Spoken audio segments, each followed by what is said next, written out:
Assalamualaikum warahmatullahi wabarakatuh. Alhamdulillah, alhamdulillahi rabbil alamin. Assalatu wassalamu ala asrafil anbiya'i wal mursalin, sayyidina wa maulana Muhammadin. Ashhadu an la ilaha illallahul malikul haqqul mubin, wa ashhadu anna Muhammadan abduhu wa rasuluhu was-sadiqul wa'dal amin. Allahumma sholli wa sallim wa barik wa karim ahzanur nabil karim, ihdinil ladzi min jalalika wa innal ladzi min jamalika wa innahu min kitabika wa tahirin wal mujahidina, amma ba'du, ibadullah wa ittaqullah.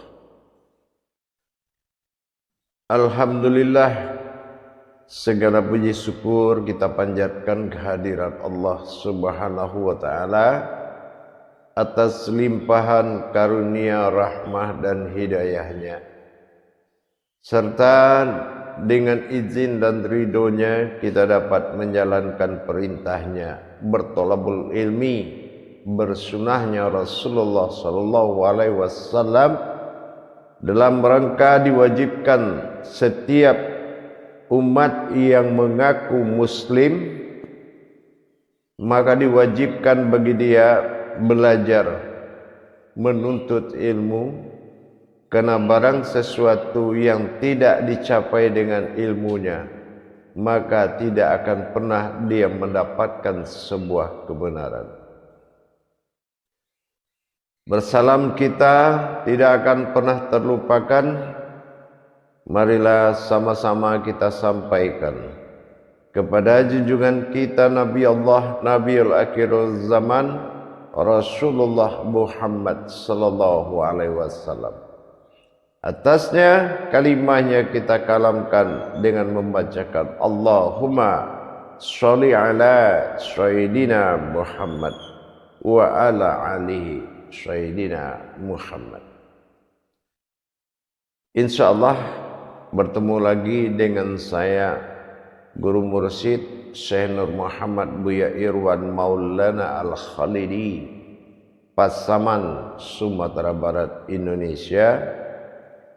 Tentunya dalam makom majelis zikir ma'rifatullah yang senantiasa berbagi ilmu dalam makom syiar kita YouTube Buya Pasaman Timur. Insyaallah kita akan selalu berbagi wawasan dan ilmu pengetahuan dalam rangka meningkatkan iman dan takwa kita kepada Allah Subhanahu wa ta'ala dengan sebenar-benar yang takwa. Jamaah yang dirahmati Allah, kaum muslimin dan muslimat dimanapun berada, rahimakumullah. Sebagaimana dalam mendirikan tauhid kepada Allah, yaitu memperjalankan iman kita kepada Allah, tentulah kita harus mengenal lebih banyak tentang singgasana terhadap kekuasaan dan kebesaran Allah, Tuhan yang Maha Esa. Dalam pertemuan kita pada saat ini, saya akan berbagi tentang kenapa Tuhan ingin dipanggil dengan nama Allah. Tentulah memiliki alasan yang lebih tepat dan sempurna. Dikatakan tepat dan sempurna ini begitu juga kita beribadah kepada Tuhan dengan sebutan nama Allah, maka kita akan mendapatkan kesempurnaan apabila kita memperkenalkan, mengenali dan memahami ada apa rahasia di balik nama Allah yang hijaiyahnya alif lam lam ha, sehingga sempurnalah Tuhan bernama Allah sebagai hayat awal dari segala yang Dia jadikan, segala yang Dia ciptakan, dan segala yang terjadi di dalam penciptaan berasal dari sebuah nama. Kalau tingkat pengenalan kita terhadap asma Allah hanya sebatas sebutan, ini adalah etikanya mendewakan. Kalau mendewakan, menjunjung, memuja tanpa alasan, tanpa kebenaran, itu namanya mendewakan. Tetapi di dalam menghambakan diri kepada Tuhan dengan sebutan Allah, tentu kita harus tahu nilai yang tak terhingga dengan sebutan nama Allah ini. Wajib kita memahami sehingga benar-benar sesosok Tuhan yang menamakan dirinya Allah sudah pantas dari Dia asal usul semua terjadi. Tentu ada dasar pilihan bagi Allah. Tuhan ingin berasmakan Allah. Inilah yang menjadi pokok pencarian tadi. Tingkat pengenalan seperti ini disebut awaludin ma'rifatullah. Awal dari agama atau sebelum agama itu kita lakukan, kita harus berma'rifatullah lebih awal dengan mengenal besarnya kerajaan ketuhanan dengan nama Allah. Inilah yang membuat ketahlukan kepada akal, kepada iman dan ilmu dengan dasar memahami pengenalan terhadap hakikat daripada nama Allah ini yang menjadi junjungan dari hati yang lebih dalam. Nama Allah dari hijaiyah alif lam lam ha ini sudah melibatkan makom juz amma yang kita kenal dengan hijaiyah. Dari sebanyak itu hijaiyah, hanya Tuhan mengambil yaitu 3 huruf alif berkodrat lam dan berkodrat ha. Kenapa Allah menjadikan atau Tuhan memilih asma alif lam lam ha menjadi sebutan Allah? Baik, kita akan berbagi tentang tajalli kerahasiaan dari usul nama dan asalnya. Jauh sebelum sebuah wujud Tuhan menjadikan segala kehendak, pertama dalam menjadikan kehendak dari 4 perkara. Yang pertama Dia jadikan adalah alas atau dasar semua akan terjadi, yaitu ada 4 yang akan bertajalli dari sifat demi sifat sampai menuju asma Allah. Segala penciptaan yang dijadikan dan yang terjadi Allah sudah himpun dari sebuah nama tadi. Nah, kita mulai dari awal, dari 4 perkara awal. Kenapa 4 perkara awal? Karena itu adalah dasar. Dasar yang diambil sebagai utama alas. Pertama dikatakan dengan sir, yaitu maknanya rahasia. Ini adalah kodrat pertama. Yang kedua ada dinamakan wujud. Wujud itu ada. Ini awal. Yang ketiga ada namanya kodrat itu batin. Batin adalah suatu kekuatan pentajalian asal. Kalau sir tajali usul. Nah, yang keempat disebut dengan kodrat. Nah, inilah yang akan menjadi tajalli zahir. Ini adalah alas, wujud, sir, batin, kodrat. Tanpa yang 4 ini tidak mungkin semua itu akan ada. Dari 4 pertama, usul asal dari kejadian asmanya atau namanya tadi, Allah mentajalikan sifat wujud awal waktu itu belum sama sekali dia bernama.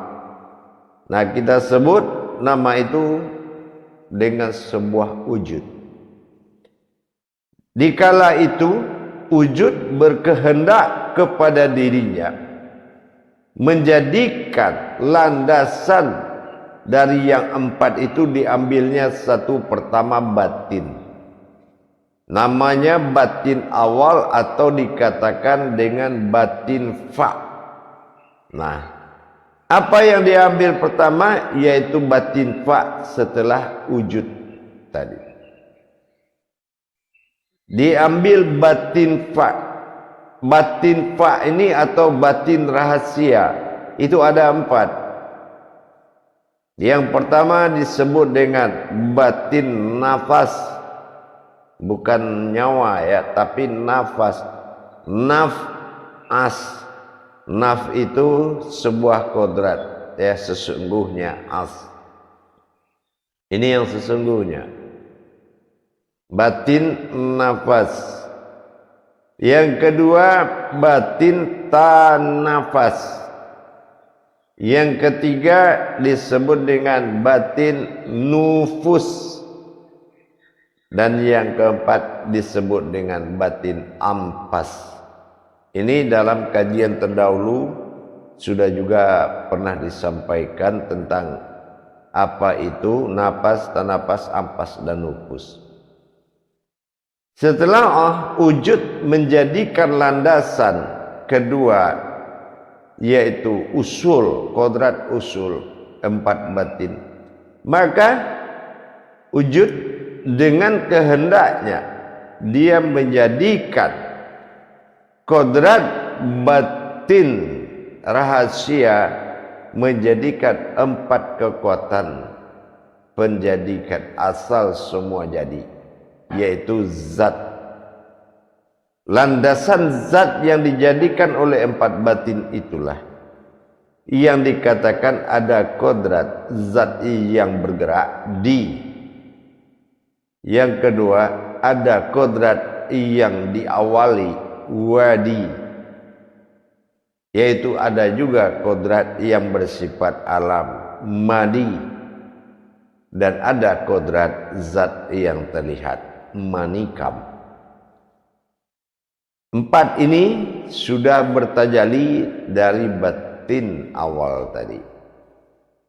Setelah batin awal melahirkan 4 zat, maka wujud berkehendak lagi kepada dirinya untuk menjadikan tajalli hayat, yaitu dengan menjadikan 4 nur yang berasal dari 4 zat tadi sebagai hayat. kan lengkap sangat ya. Para hadirin sangat betul-betul lengkap dan sempurna. 4 nur ini menjadi hayat. Ya, pertama dikatakan nur, yaitu sebuah kodrat hayat yang sangat suci sekali. Yang kedua dikatakan nur ibadah atau sebuah kodrat ibadah, ini dinamakan nur Muhammad atau nur yang memuji. Nah, yang ketiga ini disebut dengan nurullah, nur yang berkuasa. Nah, ya, nurullah. Nah, yang keempat ini dinamakan dengan nur hak Allah atau sering disebut dengan nur kadim atau nur yang nyata, seperti akan terjadi alam ini. Alam ini akan terjadi sebuah kenyataan. Sebagai uluhiyah hayat 4 nur tadi, maka Allah menjadikan dengan wujudnya, dengan kehendaknya pada dirinya, maka dia menjadikan yaitu sebuah kodrat, yang mana kodrat ini alam hayat. Apa dikatakan alam hayat? Ada kodrat kulit, daging, urat, dan tulang. Ini kodrat hayat. Contohnya kita memakai kodrat ini. Dia hayat, dia hidup. Contohnya dari gerak jantung, dia bisa menggerakkan sampai ke kulit. Kalau daging itu daging mati, nggak mungkin gerakan jantung itu sampai menembus kulit. Itu dinamakan kodrat hayat. Nah, dijadikan 4 perkara kodrat hayat. Nah, setelah itu wujud berkehendak lagi kepada dirinya, bahwasannya asal usul semua kodrat alam ini, ma'ul hayat ini terjadi dengan dijadikannya alas dari alam ini disebut dengan air, api, angin, dan tanah yang berasal dari kulit, daging, urat, dan tulang tadi. Berarti kita sudah sampai ke tingkat yang ke-6. Demikian bertajalli dalam kehendak wujudnya semata, maka dia jadikanlah bukti sebuah Al-Kisah awal tadi berupa kitab, dinamakan kitab kauli, yaitu Al-Quran. Kenapa namanya kitab kauli? Karena Al-Quran berasal dari wahyu. Wahyu itu adalah kekuatan. Contoh kaulinya, kalau kita lihat alif garis lurus, tidak semua garis lurus bernama alif. Kaulinya, kenapa alif namanya? Nah, ini kodrat. Itu dinamakan kauli. Setelah dituliskan 4 perkara tadi, maka dihimpunlah semua kodrat tadi semuanya, yaitu 7 kali 4. Kenapa dibilang 7 kali 4? Karena 7 adalah kodrat sifat. Maka bersifatlah kodrat itu terhimpun menjadi kodrat sifat. Sebanyak itu bagaimana kita menghitung? 4 kali 7 itu sudah terhitung dalam hitungan 28.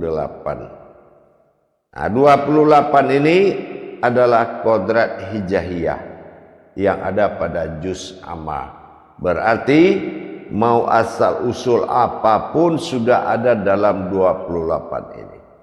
28 hijahiyah dari 4 kali 7 asal muasalnya. Nah, maka dihimpunlah huruf 28 itu dalam sebutan Allah fil awalun wallahi wa fil akhirun. Ambillah padamu pada awal dan ambillah padaku pada akhir. Awalnya alif, akhirnya ya, menjadikan ya Allah dengan sebutan ya Allah, maka diwujudkanlah tulisan tersebut menjadi asma yang terlihat, yaitu berupa kodrat, yaitu kalimatul haq. Artinya kalimat sudah menjadi kodrat, yaitu wujud manusia itu sendiri. Di dalam kodrat asma manusia disebut dengan kodrat asma Allah, karena asma yang ditimbulkan oleh ayat menjadi sebuah kodrat. Kodrat itu dinamakan husna, yaitu kodrat keakuanku. Hu dan hayat sin pada na, ini keakuan. Maka nyatalah ya Allah, himpunan dari 28 sudah menjadi satu panggilan. Asma yang terlihat adalah sebuah kodrat bagi Allah. Jadi nama itu bukan sebuah keinginan, tapi nama itu adalah kesempurnaan himpunan yang telah terhimpun menjadi sebuah kodrat. Dan kodrat itu adalah kodrat Tuhan yang diberi nama Allah. Dalam hal ini, asma ini kena lapisan sifat 3 bagi Allah dalam diri. Wujud, wujud, maujud. Ada, berwujud dan bermaujud. Maka wujud pada nama pertama disebut dengan isim, wujud kedua disebut dengan ismi, wujud maujud ketiga disebut dengan asma. Dan nama tersebut adalah menjadi kodrat bagi diriku, bagi ketuhananku, dan bagi hambaku. Makanya kenapa azan memanggil Allah yang datang manusia? Karena manusia adalah asmanya Allah, isminya Allah, dan isimnya Allah. Nah, inilah yang menjadi kesempurnaan nama tadi, bahwasan nama itu telah menghimpun atau disebut dengan alafa, alif atau alafa, mengumpulkan, dikumpulkan menjadi satu. Nah, dikumpulkan menjadi satu sehingga bernama alif pada awal. Ya, dikumpulkan menjadi satu, alif pada awal. Ini yang berdiri pada sifat nyawa. Yang kedua, dikodratkan kembali dengan kodrat sifat yang disebut dengan kata sir pada yang pertama sekali tadi. Kalau alif yang pertama disebut wujud, akan ada 4 yang pertama tadi, ada wujud, ada sir, ada batin, ada kodrat. Nah, ini wujud pada alif, sir pada sifat lam pertama, yang kedua batin yang dikodratkan pada lam asma yang kedua, dan yang ketiga adalah kodrat. Kodrat siapa? Kodratnya semua itu hayat, disebut dengan ha atau af'al, atau yang bergerak, dan fi'il yang menggerakkan. Adapun semua kodrat tanpa ada yang bergerak dan yang menggerakkan, maka kodrat ini bukan menjadi hayatullah. Tetapi kalau sudah ada yang menggerakkan dan digerakkan, maka dia sudah menjadi hayatullah. Luas sekali tentang pemahaman yang dikatakan Allah Tuhan berasmakan Allah. Aku Tuhan ingin dipanggil dengan nama Allah. Alasannya karena asal usul semua terjadi adalah berupa sebuah wujud yang berwujud dan bermaujud nyata. Nah, inilah adanya sifat laha illallah yang nyata bernama Allah. Laha illallah, setiap kenyataanku menuju ketuhananku, atau disebut dengan zahiru Rabbi. Dengan demikian, siapa seutuhnya pada diri ini, itu yang dikatakan sifat tajalli kasroh. Jadi dari 28 itu namanya tajalli batin atau disebut kasroh bi. Kasroh itu disebut kodrat bi karena tajalli batin. Akhirnya tajalli batin terhimpun kepada kalimatul haq Muhammad Rasulullah. Menjadilah kalimat alif lam lam ha menjadi sebuah kalimatul haq, kalimat yang hidup. Nah, ini yang penutupnya yang ke-8 di penghimpunan. Jadi tidak dihitung. Cuma yang ke-8 disebut penghitungan, penghimpunan menjadi kalimatul haq Muhammad Rasulullah. Kalimat itu sudah menjadi sebuah kodrat yang hayat. Siapa kodrat itu?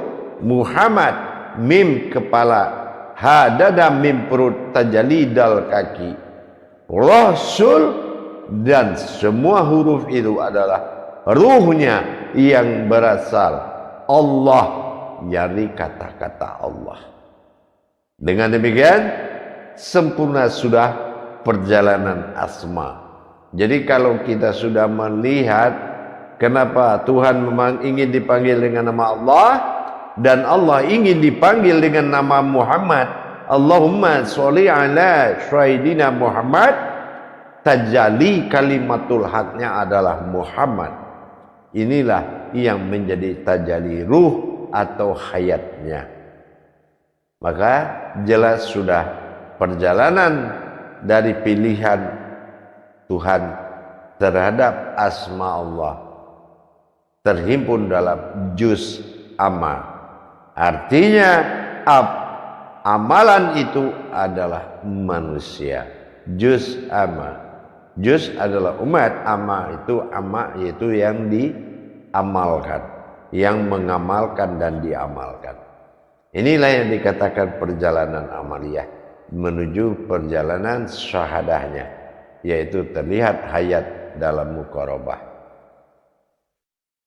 Insyaallah para hadirin dan hadirat kaum muslimin dan muslimat, untuk wawasan tentang kenapa aku Tuhan ingin dipanggil dengan nama Allah sudah terjawab pada tajalli awalnya, yaitu tajalli kasroh bi batinnya, bahwasanya manusia itu adalah kitabullah.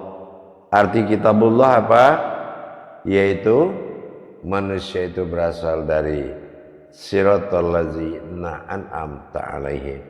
Manusia ini adalah jalan tersirat, ya, yaitu jalan Tuhan berwujud diri. Inilah yang dikatakan asma, ismi, dan isim. Insyaallah mudah-mudahan bisa bermanfaat. Begitu kita mendengar azan, sadarilah orang yang berwujud seperti mendapatkan tajalli perjalanan tersebut adalah sebuah wujud yang dipanggil untuk menghadap wujud tunggal mula awal jadi. Insyaallah mudah-mudahan bisa dimengerti dan bisa dipahami, dan mudah-mudahan insyaallah menjadi suatu keberkahan untuk beribadah kepada Allah. Alhamdulillah, untuk pertemuan kita pada saat ini saya akhiri dengan akhirul kalam. Wabillahi taufiq wal hidayah. Assalamualaikum warahmatullahi wabarakatuh.